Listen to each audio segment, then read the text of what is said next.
rejoindre. Il a 59 ans, diplômé d'HEC, de l'ENA, haut fonctionnaire.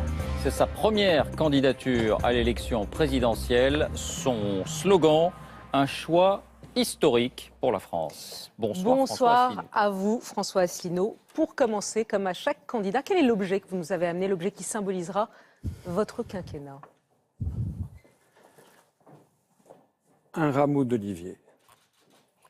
Pourquoi un rameau d'olivier? Parce que c'est un symbole de paix. On le trouve sur le drapeau de l'Organisation des Nations Unies et puis c'est un symbole millénaire. C'est aussi le symbole de la République. La statue de la République, place de la République à Paris, tient le rameau d'olivier. C'est aussi le symbole qui figurait sur la pièce de 1 franc. Je veux que les Français retrouvent leur monnaie nationale. Sur la pièce de 1 franc qui avait été gravée par Oscar Roty en 1897. Et puis, le rameau d'olivier, c'est également un symbole méditerranéen. La France est une puissance méditerranéenne. Son avenir passe aussi par la Méditerranée, les pays de la francophonie, le Maghreb, l'Afrique francophone. La Méditerranée, c'est aussi un symbole de soleil, de vacances, d'agriculture. Je veux aussi qu'il y ait une agriculture plus respectueuse des terroirs, une agriculture biologique. Je veux qu'on aille vers la permaculture. Je veux qu'on change de modèle d'ultra-productivisme agricole. Et puis enfin, le rameau d'olivier, c'est le symbole de l'Union populaire républicaine, le parti que j'ai créé il y a 10 ans, sans soutien médiatique, sans soutien financier, et qui est une histoire très réussie, puisque nous avons franchi les 25 000 adhérents, et nous sommes maintenant le 5e parti politique de France, sans aucune dette, auprès d'aucun établissement financier. Alors, 2 précisions économiques. D'abord, votre goût, François Asselineau, pour les nationalisations. Vous voulez nationaliser EDF, Engie, Orange, les sociétés d'autoroutes, les aéroports déjà privatisés et même TF1 et j'en passe. Alors pourquoi ce projet de nationaliser à tout va alors que ces sociétés se portent plutôt bien, semble-t-il, et que nationaliser, c'est cher? Alors d'abord, la grande majorité de ces sociétés sont encore dans des mains publiques. Par exemple EDF, la SNCF, la Poste. 82% pour EDF. Voilà. Moi, ce que je veux, d'abord nationaliser, ce n'est pas une nationalisation nécessairement à 100%. Ça peut être une nationalisation partielle, à 51%, voire minoritaire. On étudiera les cas. Ce que je veux surtout, c'est rendre aux Français leur grand service public. Parce que les Français attendent du chef de l'État qu'il assure la justice et l'égalité sociale entre les Français. Les Français n'attendent pas du chef de l'État que ce soit un polémiste. Les Français n'attendent pas du chef de l'État qu'il stigmatise telle ou telle partie de la population. Les Français ils attendent du chef de l'État qu'il assure l'égalité entre tous. Et ça passe notamment par une justice égale pour tous. Mais les services publics, quels sont ceux qui sont défaillants à vos yeux et qui justifient ces nationalisations? Le problème qui se pose, c'est que ces services publics sont menacés, année après année, par les traités européens. J'ai déjà eu l'occasion de l'expliquer, je ne vais pas ici égrener les articles des traités, mais l'article 106 du traité sur le fonctionnement de l'Union européenne met en concurrence, je ne dis pas oblige à privatiser, mais met en concurrence les services publics et année après année, les Français constatent la désertification rurale, la fermeture des postes, la SNCF qui ferme des lignes. Je veux rendre aux Français leur grand service public à la française, y compris la sécurité sociale pour tous, qui est actuellement gravement menacée par la montée en puissance des assurances privées qui essayent de nous pousser à créer la Commission européenne. Et ceux que vous avez cités, la Poste, la SNCF, ne sont pas privatisés, sont encore publics. C'est la raison pour laquelle je veux les inscrire dans la Constitution, parce que ce sont des services publics non privatisables par nature, et je veux que la France conserve son modèle. Les Français ne sont pas des anglo-saxons. François Asselineau, l'économie, c'est aussi la formation et l'éducation. Vous voulez que l'enseignement de l'histoire soit, je vous cite, débarrassé de tout dogmatisme et qu'il y ait une obligation de réserve sur les événements trop contemporains. Qu'est-ce que ça veut dire? Est-ce qu'il y a des événements trop contemporains dont on ne doit pas parler à l'école? Moi, quand j'étais à l'école, les cours s'arrêtaient à 1945. Et je trouve que c'était bien. Je trouve qu'actuellement, ça devrait s'arrêter, disons, aux alentours des années 1975, 1980. Voilà. Ce dont je parle, c'est qu'il y a à l'école actuellement des cours où l'on vante les mérites de la construction européenne, de la Constitution européenne rejetée par 55% des Français. Et moi, ma candidature, je m'adresse ici aux 55% des Français qui ont voté non le 29 mai 2005 et dont le vote a été violé. Eh bien, moi, je veux leur apporter finalement une espèce de revanche parce que l'histoire n'est pas écrite. Cette Constitution européenne a été rejetée par les Français pour des motifs tout à fait justifiés.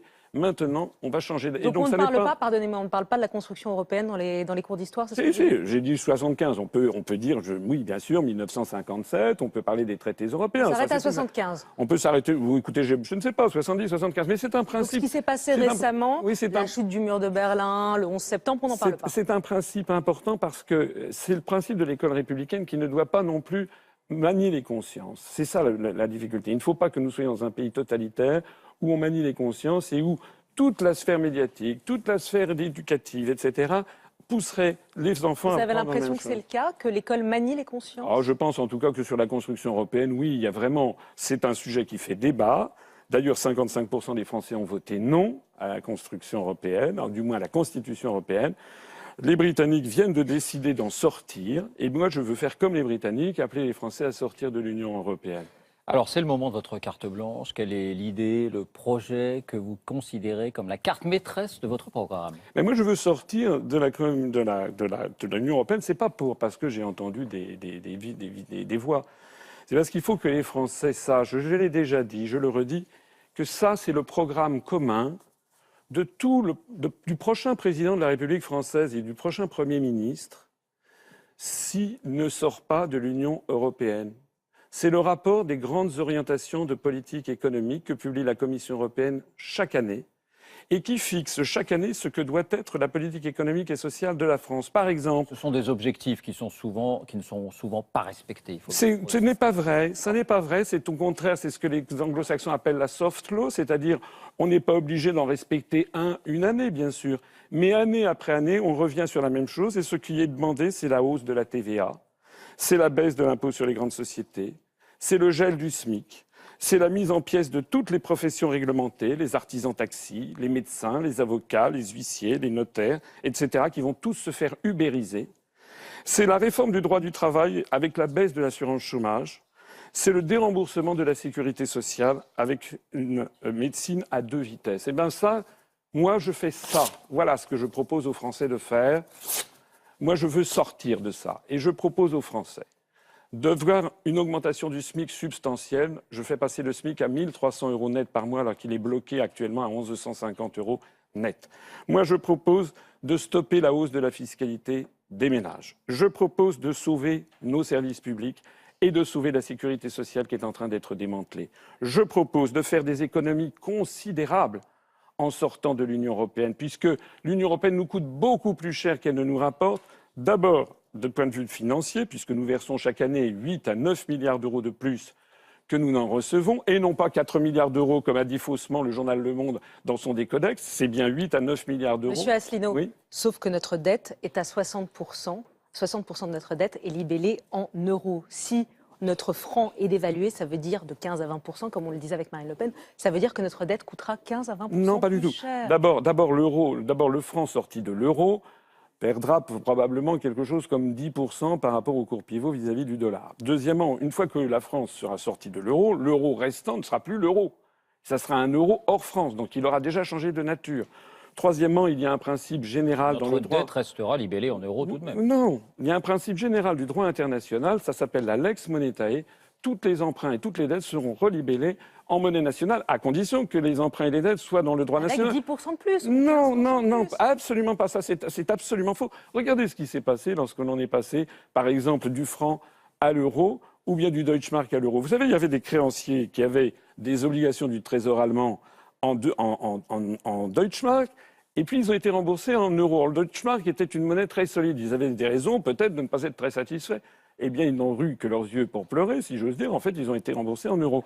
Je prends ici l'engagement absolument solennel que si nous sortons de l'euro, d'une part, ça ne changera en rien les dettes publiques et les dettes des ménages. Deuxièmement, ça ne changera en rien leur patrimoine. Figurez-vous que je suis un Français comme les autres. François Asselineau, si on rembourse à un prêteur un montant 10% inférieur à ce qu'il a prêté, il ne va pas continuer à nous prêter de l'argent alors qu'on a besoin d'emprunter tous les jours. Est-ce que vous avez noté qu'il n'y a pas les mêmes taux d'intérêt qui sont demandés par les marchés financiers, suivant que c'est l'Allemagne, la France ou la Grèce qui empruntent? Si les taux d'intérêt sont différents, c'est justement parce que les marchés financiers ont intégré dans les taux d'intérêt demandés justement l'hypothèse en fait, que connaissent à peu près tous les marchés financiers, que l'euro va finir par exploser comme toutes les monnaies plurinationales. Mais je voudrais dire, parce que les minutes nous sont comptées, je voudrais quand même dire que si nous sortons de l'Union européenne et de l'euro, nous allons faire baisser le chômage de 1,5 à 2 millions, le nombre de chômeurs de catégorie A en l'espace de 2 ans. Je prends ici l'engagement formel qu'on fait le point si je suis élu. Au bout de 3 ans, je mettrai mon mandat en jeu si je n'ai pas fait baisser de 1,5 million le nombre de chômeurs de catégorie A. Comment vous expliquez que l'euro reste plébiscité majoritairement par les Français? Mais ça, c'est vous qui le dites. Il n'y a jamais eu de débat très approfondi sur la... Non, mais vous savez, les sondages. Oui, la réponse est facile. Allez, les questions internationales et de sécurité. David.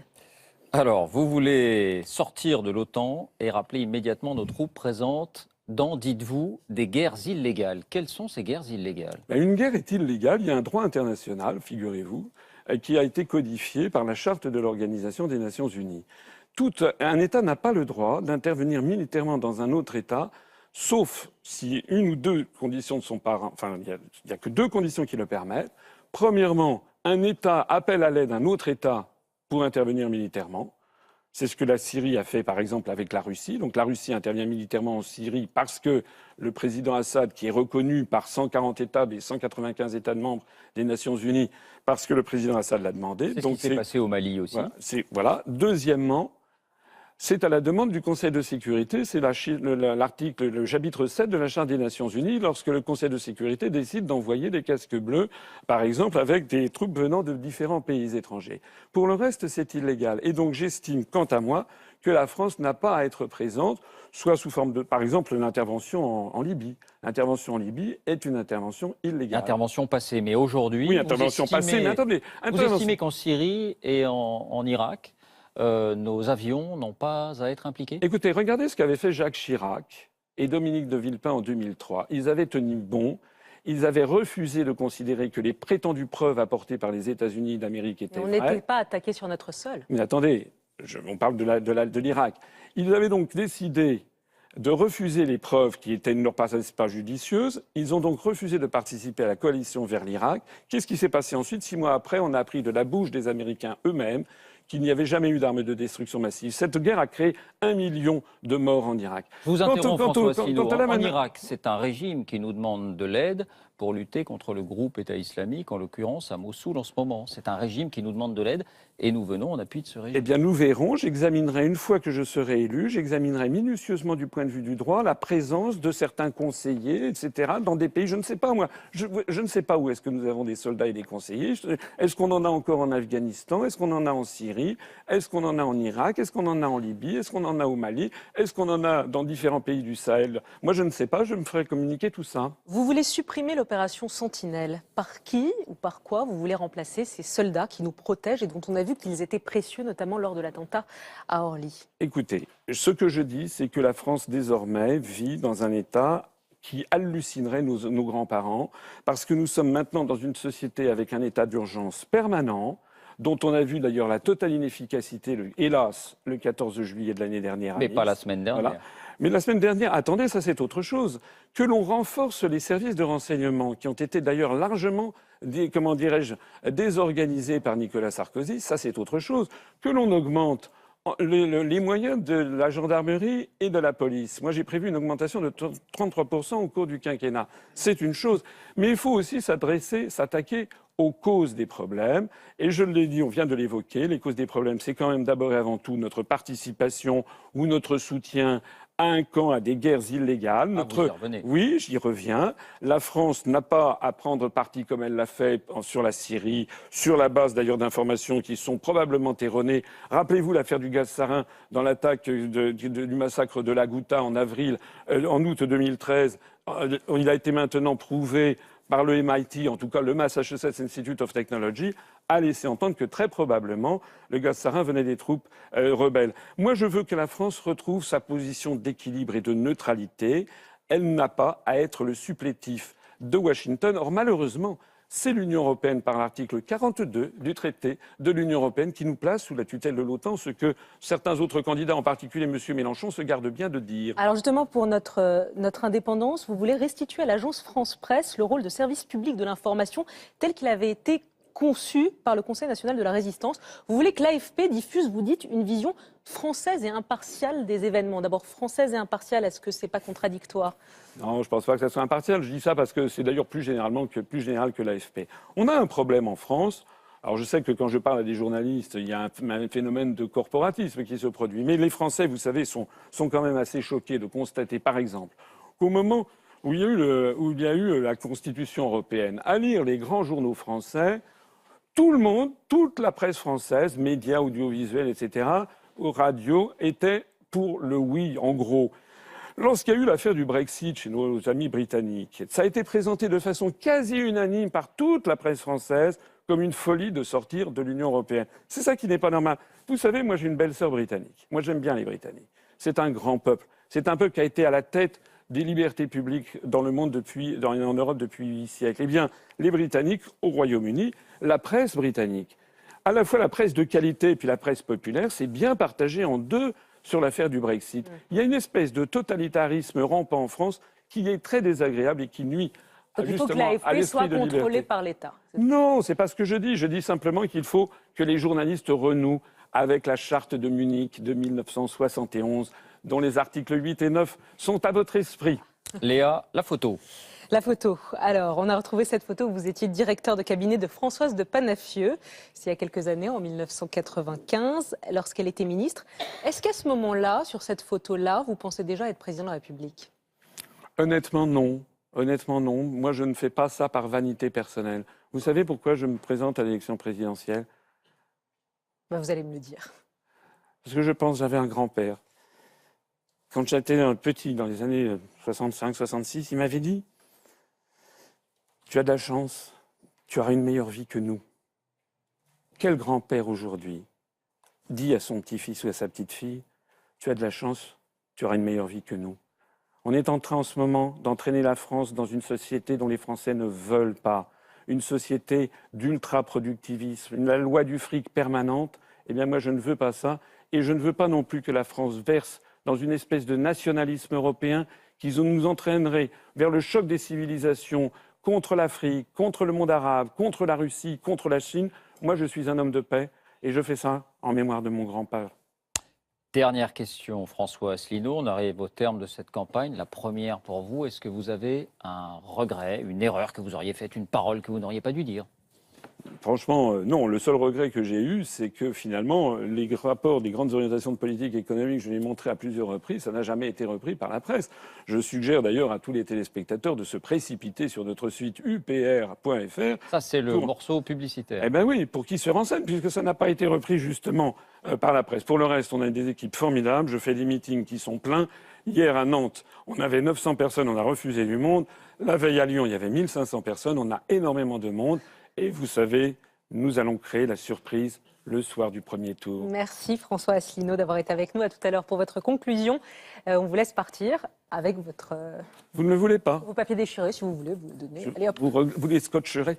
Je reprends mon rameau d'olivier. Merci à vous. Merci. Et c'est maintenant Benoît Hamon